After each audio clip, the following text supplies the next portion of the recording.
Hi, sixth graders. Welcome to your January book talk. It's a new year, at least in terms of the calendar, and so let's get you some new books to read as we focus on the year 2021.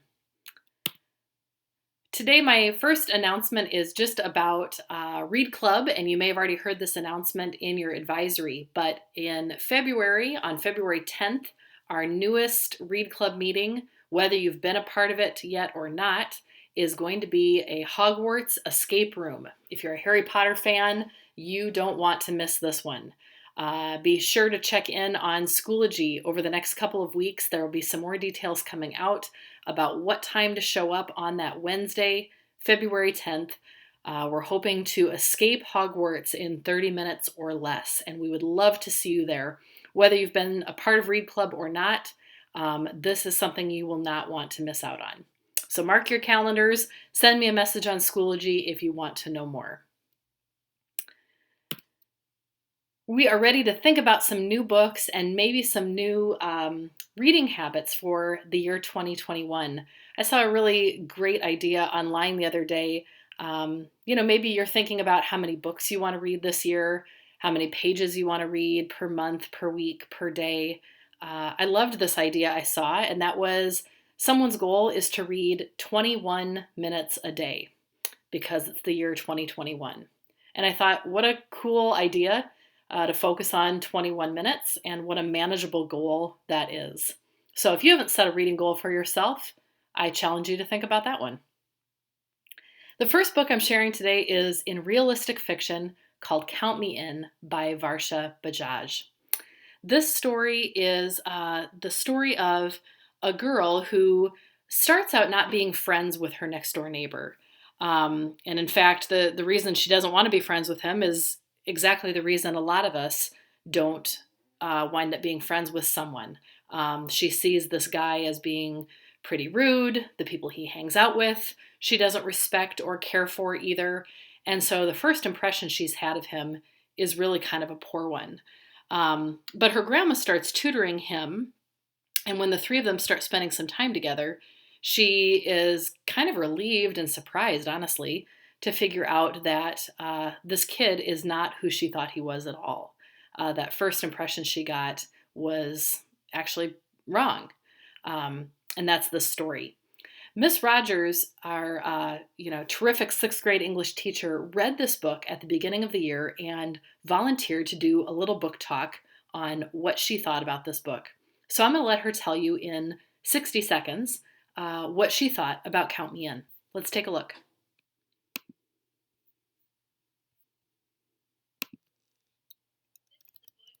Me In by Varsha Bajaj.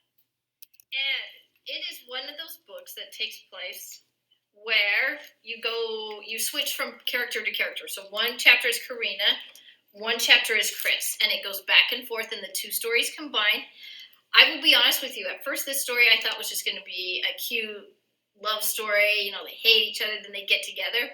But right when it felt like that was about to happen, a horrible hate crime happened to them. And then the rest of the story deals with the after effects that they felt emotionally about the hate crime, and also what they decided to do to resist the hate that they were feeling in their community. So if you like realistic fiction, the stories that go back and forth between two characters, this would be a great fit for you. This is Miss Rogers, by the way. I hope that convinced you to read the book. I know it did for me, and I hope that you'll check out Count Me In. Our second book is the first in a series. Some of you might be familiar with this one already from elementary school, but if not, it is one worth picking up. Among the Hidden by Margaret Peterson Haddix in science fiction is such a quick read if you read just the first book in the series or the whole collection. Luke has never been to school. He's never attended a birthday party or gone to a friend's house. He hasn't really done any of the things that most of us have done, and that's because Luke has had to stay hidden in his house his entire life. In Luke's society, there are population police constantly patrolling, making sure that every family has no more than 2 children per household. Luke is what is called a shadow child. He is a third child forbidden from being alive. And so as a result, Luke's family keeps him hidden away. He's not allowed to go outside or be seen by anyone, because if he were to have that happen, not only would his life be in danger, but the lives of his entire family. One day, Luke is at home, as he always is. His family, leaves for work and school, and his neighbors around him have done the same, when Luke peeks out a window and notices someone looking back. Someone in a house nearby, he can see that they're looking through their window back at him, and he knows that they're all supposed to be gone as well. He recognizes the fact that there is someone else in the same position as he is. There is another shadow child, another hidden child out there. He isn't the only one. And the first chapters of this book build up that suspense.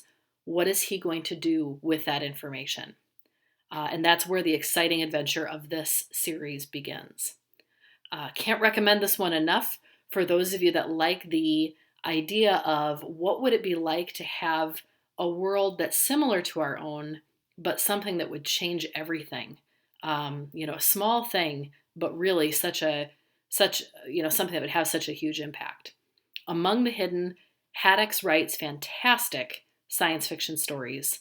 Check this one out if you've not yet read this book or series before. Slacker by Gordon Corman is the perfect book for those of you just looking to, kind of escape for a while and read something funny. This is about a kid who is just like the beaver you see on the front cover of this book. He plays video games. He eats snacks. He drinks more soda than, an entire family of 6. And he spends most of his time in his basement doing all of those things all day long. One day he has his, gaming headphones on, and his mom calls down to him that she's got like a lasagna or something in the oven. She's heading out of the house. He's the only one there, and she needs him to listen for the timer on the oven, right? It's going to beep. He needs to take the lasagna out, or casserole, or whatever it is. And, he's got his headphones on. He's got his game turned way up. So he can hear that his mom's saying something, but he's not really listening. And so he just kind of says, yeah, yeah, yeah, yeah. And he goes back to playing his game. Well, the next thing he knows, there are firefighters breaking the glass to the windows of his basement to get him out of there. The house is filling with smoke because the alarm has been going off, right? The oven timer has been beeping for who even knows how long, and they've got to get him out of this house. This kid is such a slacker, just like the book says, and his parents have absolutely had it. Cameron has been happy to spend his life avoiding doing any kind of work, and his parents have reached their limit. They decide it's time for him to get involved in something at school. They throw out all these ideas. Join the newspaper, join the art club, join a sport. Do something productive with your time. You're not going to sit in the basement and play video games all day. Cameron's a smart kid, though. He decides instead of joining a club that's actually out there, he's going to create a fictional club. He's going to make up a club that doesn't actually exist, and he's going to pretend it's a thing, and then he doesn't actually have to do anything.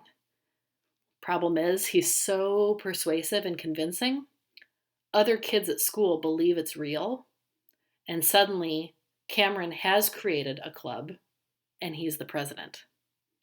This book is absolutely hilarious, as are almost all of Corman's books. Check out Slacker in the humor section. Money Hungry by Sharon Flake, realistic fiction about a girl dealing with very adult kinds of problems. Parents are split up, and her dad has been kind of in and out of her life. He shows up sometimes, and then he'll be gone for weeks or months at a time. Raspberry's the name of our main character, and Raspberry's mom works a couple different jobs to try to make ends meet. Right now, Raspberry and her mom are living in an apartment, and they've got a place to live, and they've got food to eat, but Raspberry knows what it's like to not have those things. She knows what it's like to be living on the streets. and going to shelters or living out of a car.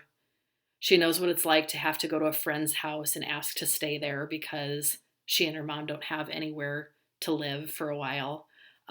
She knows what it's like to wonder where her next meal is going to come from and to not know if there's going to be enough money to pay for the groceries for the weekend. Because of that, Raspberry is almost obsessed with money. She hangs on to candy that she's gotten from birthdays and holidays, and she's selling it to her classmates. She's got pencils that she buys, at like the dollar store for a dime, and then she's selling them to friends for a quarter to make a couple of coins. And then she's stashing all that money in different places, her locker, her backpack, her pockets. People are starting to notice, though, that this obsession with money really has gone beyond just her making the money. It is all she can think about. But it's because she is so concerned and worried that life is going to fall apart again and that she's going to have this money to help take care of her and her mom. If you like a story where you have a character really trying to do the things that an adult might have to do, right? The things that an adult might have to worry about. These are real life problems. Read this book. You are absolutely going to love seeing how Raspberry deals with this, how her mom helps Raspberry kind of cope with those problems and issues. It's a very realistic story, and Sharon Flake does a wonderful job writing characters that just leap right off the pages. There's also a second book in this collection. It's not really a series, I guess, but there is another story called Begging for Change. So if you have already read this one, or if you read it and like it, you can read the next one, also by Sharon Flake. There's another one I wanted to share with you, a murder mystery story, if you're in the mood for something like that on these cold days and nights. Close to a Killer by Marcia Qualley. This is an older story, but gosh, such a good, creepy one. This story imagines what would it be like to have your mom run a hair salon that she calls Killer Looks. And she's running it in a small town. But what if your mother has just gotten out of prison not too long ago? And the reason that she calls the salon Killer Looks is because she and her fellow hairstylists have all been wanted for various crimes. Many of them having been on trial, or not necessarily on trial, I guess, but have at least been arrested for different things related to murder. That's the premise of this story. Our main character, whose name is escaping me now, it's Barry. Barry is in this situation. Her mom has opened this salon, and everybody in this small town wants in. They all want to go to the hot new place to get their hair done and their nails done. Who wouldn't want to go there and say they'd had their hair done by someone who may or may not have been involved in a crime? But things are going well until two very well-known people in town are brutally killed. And suddenly, Barry's mom and her fellow employees are being put in the hot seat. Is it possible that these women working at this salon are responsible for the murders? Or is someone trying to frame them? You've got to read the mystery to find out. It's definitely a page turner. Last but not least, Blackwater Ben by William Durbin is the perfect book for those of you studying in Minnesota Studies, some of the things about Minnesota loggers and being up in the North Woods. If you are a camper, a hiker, a fisher, if you enjoy anything about the North Woods of Minnesota, this would be the book for you. This story takes place in the late 1890s, so we're definitely talking certainly the historical fiction piece here. But Ben, our main character, joins his dad in this northern Minnesota logging camp. Ben is kind of tired of going to school, decides it's not for him, and he decides he's just going to join his dad working at this logging camp. And his dad agrees to let him do it for a while. Ben's motive in doing so is for two reasons. Number one, he pictures himself taking these big saws and learning to cut down trees and do all of this, hard physical labor and, getting himself real big and strong, just like his dad. He also expects that he's going to learn some things about his mom, who died, when Ben was really young. Ben's dad doesn't really talk about his mom, and so he hopes that by working closely with his father, he might find out some of the info that he'd like to know. Unfortunately, at least at the beginning of the book, Ben's dad isn't saying much. Ben asks questions about his mom, and Ben's dad, kind of brushes him off. And Ben's not working out with the trees and being out in the outdoors. Instead, he's being given the kitchen duty, and he's washing dishes and fixing the food for all the men who are out working, cutting down trees and all of that. So if you have an interest in the logging industry, if you want to know more about being up in the North Woods, especially at this, kind of turn of the century time period, this would be a terrific book to pick up. And read it too, just to find out how the relationship between Ben and his dad changes as the story goes on. Blackwater Ben by William Durbin. I hope that one of the books I shared today sounded like a good one to you. If not, not all books are for all people. And of course, we hope that you're continuing to visit that library catalog, going to that button and that Destiny Discover spot. Remember, Mrs. Kump continues to add new books on those banners for you so that it makes it easier to shop for books. She just yesterday put on books that are all of our new book fair books. So if you were interested in checking out something from the book fair, all of those are available now, and you could go on there and do some shopping and get some new books to read. So be sure to check out something new now that it's a new year. Set that goal for yourself for how much you're going to read. And like always, please reach out to me with any questions or if you need a recommendation. Thanks so much for your attention. Happy reading.